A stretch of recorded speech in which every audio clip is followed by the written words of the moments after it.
Brazilian coach আসছেন এবং তার সাথে কথাবার্তা হয়ে গেছে, অফিসিয়ালি নাম ঘোষণা হলো এবং তাকে ছাড়াই খেলতে যেতে হলো, তিনি অন্য কোথাও চলে গেলেন।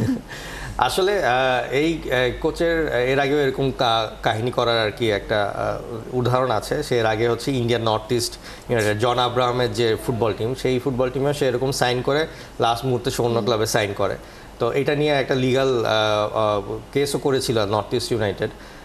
তো আসলে এইসব ফুটবলের যে কম্পিটিটিভ ওয়ার্ল্ড এবং এখানে এত ক্লাব এবং এত কোচ আছে, তো এখানে সবসময় সবাই খুঁজে যেতে বেটার অফারটা কোত্থেকে আসে।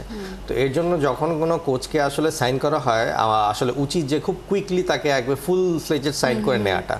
তা আমার মতে হয়তো কিছু আনুষ্ঠানিকতা হয়তো বাকি ছিল টিম ম্যানেজমেন্টের পক্ষ থেকে, সেটার সুযোগেই কোচ আসলে একটা বেটার অফার যখনই পেয়ে গেছে তখনই সঙ্গে সঙ্গে সে ওই জায়গাটা চলে গেছে।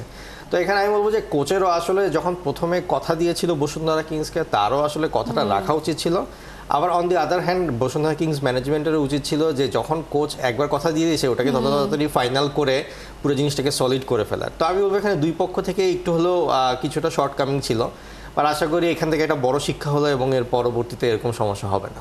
এএফসির এখানে কোনো বাধা ধরার নিয়ম নেই যে মৌখিকভাবে হোক আর যে কোনোভাবে কোনো কোচ আসলে কথা দিয়ে ফেললে বা আসার কথা জানালে তারপর যদি তিনি আসলে সেই কথা উজ্জ্বল করেন, কোনো জরিমানা বা এরকম কোনো ব্যাপার?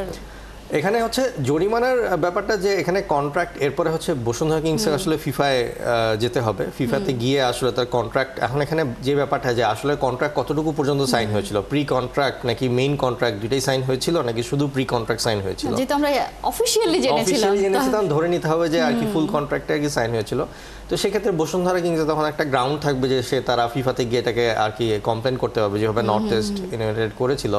তো আশা করি বসুন্ধরা কিংস এই জায়গাটাই নিবে, কারণ এটাতে একটা বড় ধরনের তাদের একটা সামগ্রিক যে তাদের ইমেজ বলেন, প্লাস এএফসির কম্পিটিশনে কোচ, একটা হেড কোচ ছাড়া যে তাদেরকে খেলতে হলো, যদিও রেজাল্ট পজিটিভ, তারপরও আপনার ওই যে ব্যাপারটা যাতে তাদের একটা ইমেজের একটা ঘাটতি হলো, এই জিনিসটা আসলে একটা সুরাহত করা উচিত একেবারেই।